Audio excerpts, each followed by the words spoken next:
CPR Training Academy of Connecticut, all rights reserved.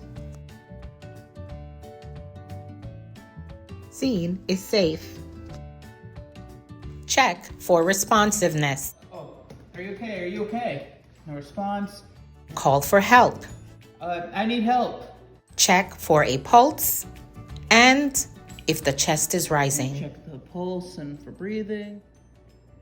No pulse, no breathing. Be clear when assigning roles and responsibilities. Ask someone to call 911 and someone to get the AED. Call 911. Get me an AED. Begin CPR. All right. 1, 2, 3. When it's a one-person rescue for a child, it's 30 compressions to 2 breaths. When it is a two-person rescue, it's 15 compressions to 2 breaths. 5, 6.